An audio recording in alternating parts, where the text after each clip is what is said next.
Hello. Hi, Can you please tell me your name? Santiago-McPeak, And what line of work are you in? law enforcement. And what is your position? I am a detective and I'm currently assigned to the Criminal Investigation Division. And how long have you been a police officer? I have been a police officer for 11 and a half years.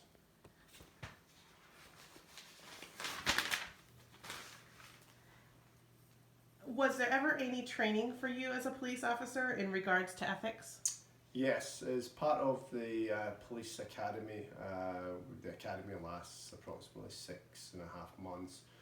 There's a block of that training that is, obviously they talk to you about ethics. It's clearly an important part of the job that we do. And what is your personal definition of ethics? My personal definition would be doing the right thing, even when no one's watching. How important is situational ethics in your line of work?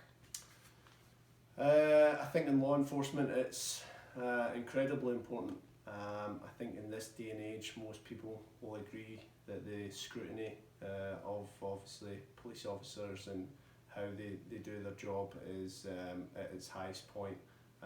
So I think if we're to gain the public's trust and do the job in the best way we can, then I think that's of the highest importance. Can you describe a personal work experience where you needed to use personal ethics? I mean, in my job, I think it's something that happens regularly, whether it be for me personally, if I'm on a crime scene, clearly I can be in situations where there's things like money and stuff like that lying around, which could be obviously tempting for people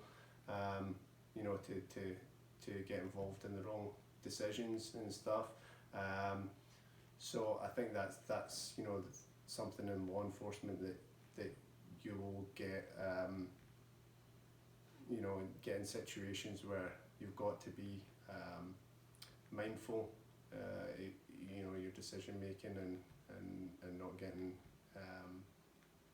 involved in the wrong decision making. Has there ever been a police officer you knew of that did not make ethical decisions in their work?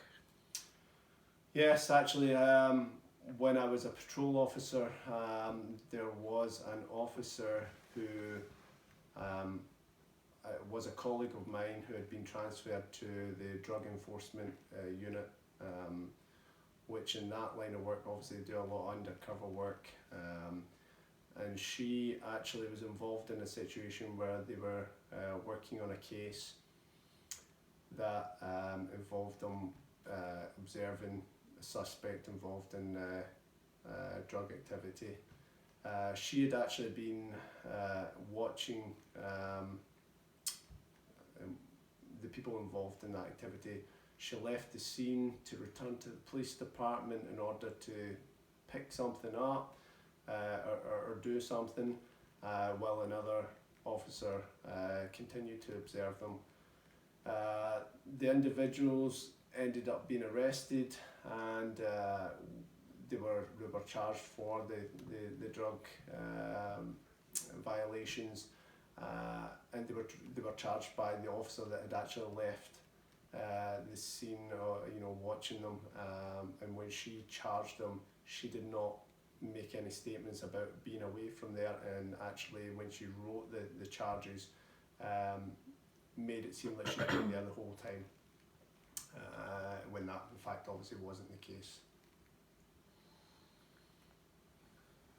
And what were the consequences of that decision personally for that officer? Well, the ultimate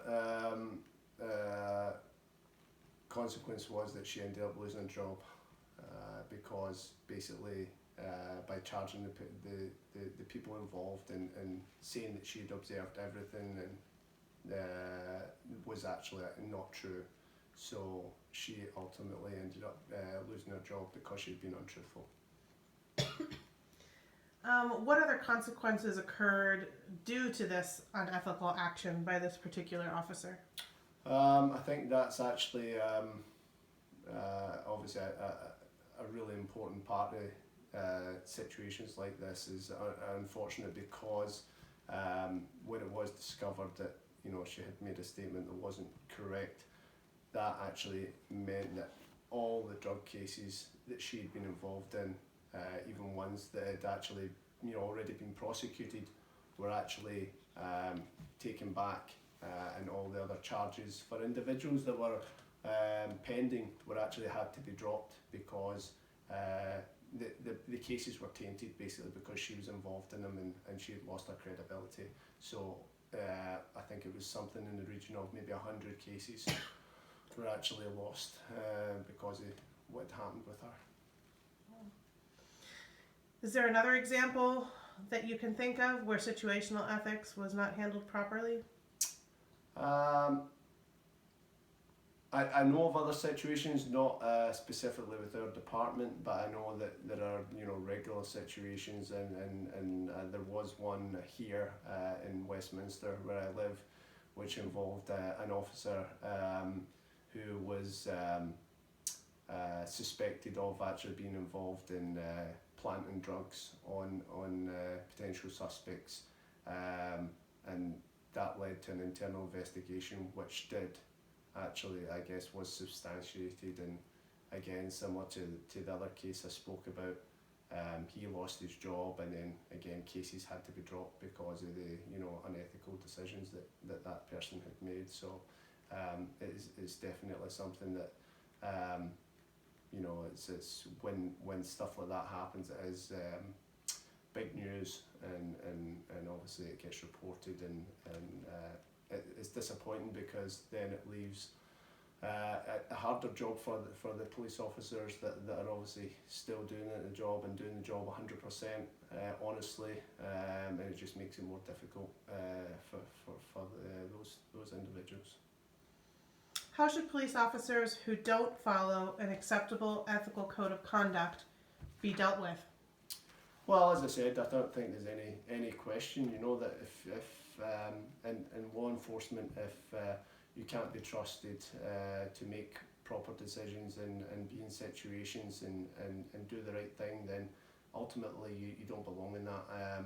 We are no different from any other member of the public. If you're making decisions that are illegal, then you deserve to be prosecuted the same as anyone else does. And again, it's you've got to be held to the highest standard possible, and if you're involved in wrongdoing, then there's no way you deserve to be treated any differently from anyone else. Great. Thank you so much for your time. Thank you.